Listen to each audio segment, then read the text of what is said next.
नमस्कार, मैं हूं आपके साथ शिखा ठाकुर। आप देख रहे हैं राजनीति।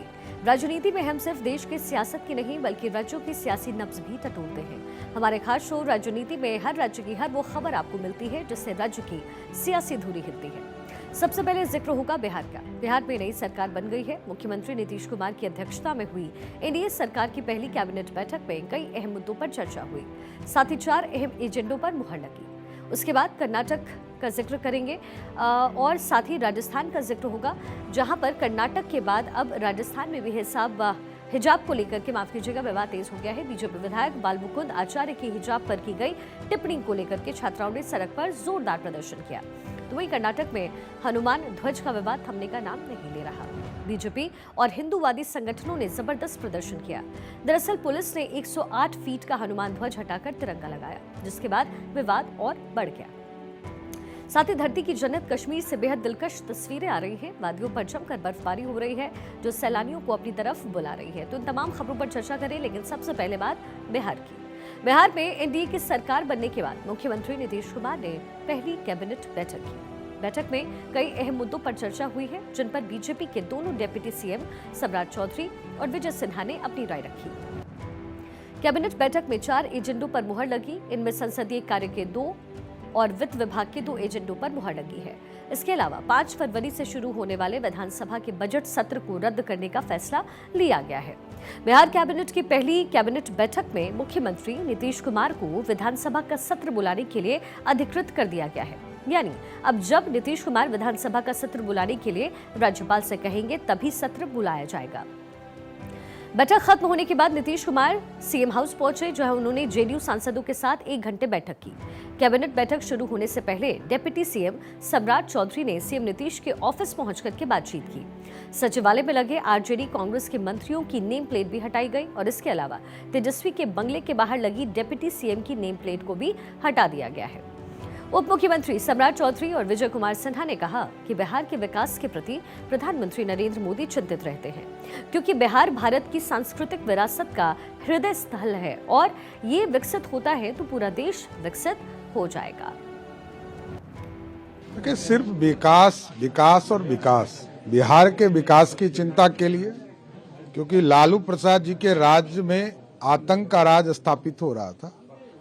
बिहार को क्योंकि 2020 में हम लोगों ने ही लालू प्रसाद जी को हराने का काम किया था और बीच के कालखंड में जो स्थिति उत्पन्न हुई, नीतीश जी का हम लोग स्वागत भी करते हैं कि वो एनडीए में वापस आए और बिहार के विकास के लिए डबल इंजन की सरकार यहाँ चलेगी। बिहार के प्रति हमारे देश के प्रधानमंत्री नरेंद्र मोदी जी बड़े ही इसके डेवलपमेंट के लिए चिंतित रहते हैं, इसके विकास के लिए, क्योंकि बिहार भारत के सांस्कृतिक विरासत का हृदय स्थली है और ये डेवलप करता है तो पूरा देश डेवलप करता है। कई बार कह चुके कि बिहार के बिना विकसित हुए भारत विकसित नहीं हो सकता और बिहार के विकास के लिए आज उनकी जो सोच है, आज हमारा वो सक्षम नेतृत्व देश के प्रधानमंत्री नरेंद्र मोदी जी, राष्ट्रीय अध्यक्ष, गृह मंत्री जी, सबने जो निर्णय लिए, विकास की गति जो ठहरी थी उसको बढ़ाना, सामाजिक समरसता बनाना और बिहार की सांस्कृतिक विरासत को बढ़ाना। वहीं केंद्रीय मंत्री नित्यानंद राय का कहना है कि बिहार नई ऊर्जा और नए संकल्प के साथ आगे बढ़ेगा। उन्होंने कहा, डबल इंजन की सरकार है तो लोगों का कल्याणकारी और विकास का काम बहुत रफ्तार से होगा। बिहार नई ऊर्जा के साथ, नई संकल्प के साथ आगे बढ़ेगा। आज जिस प्रकार से आरजेडी के लोगों का तांडव बिहार में हो रहा था, अपराधियों को संरक्षण मिल रहा था, काम बाधित था, विकास बाधित था, तो नीतीश जी का जब प्रस्ताव आया तो भारतीय जनता पार्टी स्वीकार की और जब डबल इंजन की सरकार हो गई है तो स्वाभाविक है कि विकास की गंगा जो माननीय प्रधानमंत्री आदरणीय नरेंद्र मोदी जी के द्वारा पूरे देश में और बिहार के गांव गांव, घर घर, शहर शहर पहुंच रहा है। डबल इंजन की सरकार, दिल्ली में सरकार अपनी और बिहार में सरकार अपनी, तो लोगों का कल्याणकारी काम, विकास का काम बहुत रफ्तार से होगा। चलिए बढ़ते हैं अब अगली खबर की ओर। राजस्थान में हंगामा बरपा है, छात्राएं सड़क पर प्रदर्शन कर रही हैं। विवाद हिजाब का है। कर्नाटक के बाद अब राजस्थान में भी हिजाब को लेकर के विवाद शुरू हो गया है। दरअसल 29 जनवरी को जयपुर के गंगापोल इलाके में स्थित सरकारी स्कूल में पढ़ने वाली छात्राएं सड़क पर उतर आई और हवा महल से विधायक बाल मुकुंद आचार्य के खिलाफ प्रदर्शन किया। इस दौरान नाराज छात्राओं ने सुभाष चौक थाने का घेराव भी किया। थाने का घेराव करते हुए नाराज छात्राओं ने बीजेपी विधायक बाल मुकुंद आचार्य के खिलाफ जमकर नारेबाजी की।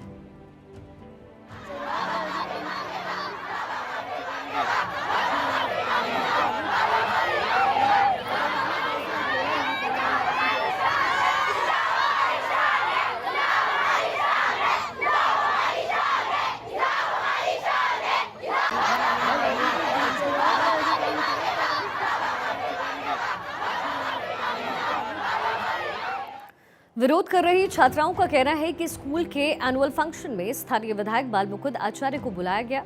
विधायक बाल मुकुंद आचार्य ने स्कूल में हिजाब को लेकर के विवादास्पद बातें कही, जिसको लेकर के वो प्रदर्शन कर रही हैं।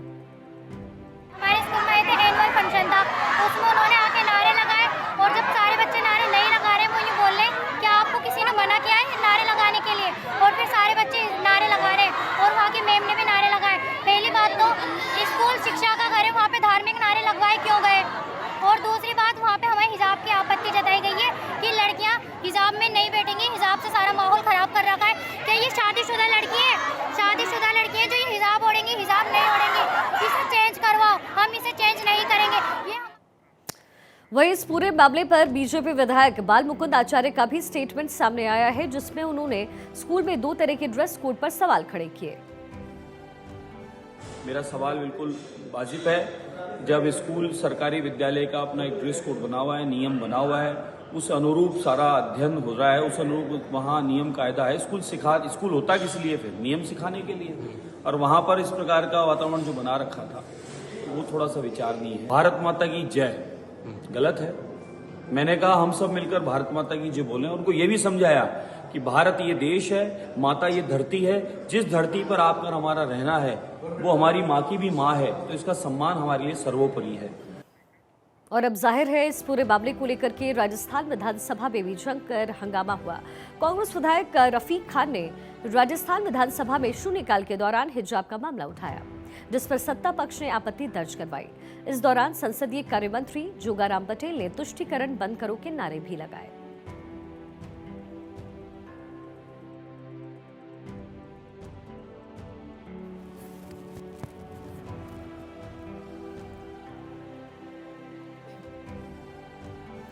तो वहीं राजस्थान के शिक्षा और पंचायती राज मंत्री मदन दिलावर के स्टेटमेंट से भी राजस्थान की सियासत गर्मा गई है।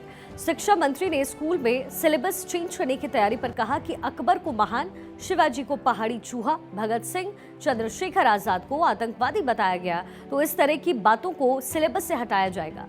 शिक्षा मंत्री ने यह भी कहा कि वैलेंटाइन डे की जगह माता पिता पूजन दिवस मनाया जाना चाहिए। साथ ही 15 फरवरी से सरकारी स्कूलों में सूर्य नमस्कार किया जाएगा। शिक्षा मंत्री का कहना है कि गलत आचरण करने पर बुलडोजर भी चलाया जाएगा। बाल मुकुंद आचार्य की तरफ से क्या कुछ कहा गया है वो भी आपको सुनवाते हैं। देखिए, कर्नाटक में विधानसभा चुनाव से पहले ही हिजाब, हलाल, भगवा जैसे मुद्दों को लेकर के राजनीति हुई। अब हनुमान के नाम के झंडे को उतारने को लेकर के सियासत तेज हुई है। केरागुडू गांव में 108 फीट ऊंचाई पर लहरा रहे भगवान हनुमान के झंडे को कर्नाटक पुलिस ने उतार दिया, जिसके बाद जाहिर है विवाद खड़ा हो गया। सैकड़ों की संख्या में लोग सड़क पर उतर आए और विरोध प्रदर्शन करने लगे। हालात को नियंत्रित करने के लिए पुलिस ने प्रदर्शनकारियों पर लाठीचार्ज किया। दरअसल पिछले हफ्ते ग्रामीणों ने ग्राम पंचायत से परमिशन लेकर के 108 फीट ऊंचे हनुमान ध्वज को लगाया था, लेकिन पुलिस ने 108 फीट का हनुमान ध्वज उतारकर 108 फीट की पोल पर तिरंगा लगा दिया।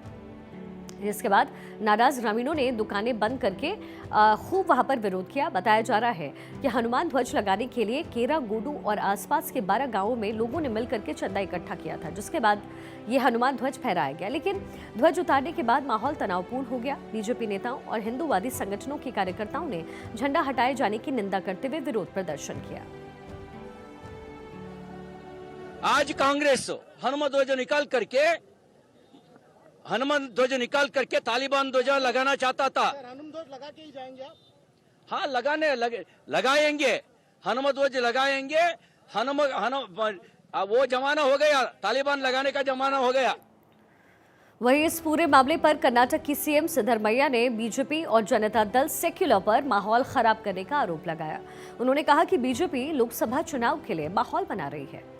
सीएम ने कहा बीजेपी अपने एजेंडे को आगे बढ़ाने के लिए बेवजह बातें बना रही है। राष्ट्र ध्वज या कन्नड़ ध्वज फहराने के लिए अनुमति ली गई थी। हम किसी झंडे के विरोधी नहीं हैं। मांड्या में सांप्रदायिक दंगे भड़काने की साजिश बीजेपी नेताओं की लोकसभा चुनाव की तैयारी है।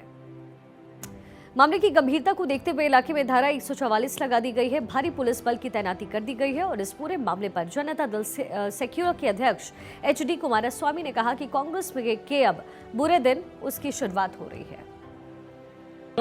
This is the beginning of downfall of Congress party in Karnataka. Not only village, surrounding villages also, they have participated in the protest rally. This will going to be boomerang to the Congress government. Yes, they are misusing the powers.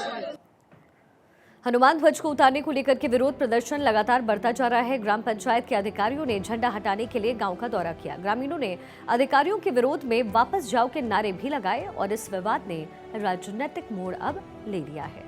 विपक्ष का कहना है कि सरकार की अनुमति से ही हनुमान ध्वज फहराया गया, लेकिन सरकार का कहना है कि राष्ट्रीय ध्वज या कन्नड़ ध्वज फहराने के लिए अनुमति ली गई थी। फिलहाल मामला थमता नजर नहीं आ रहा।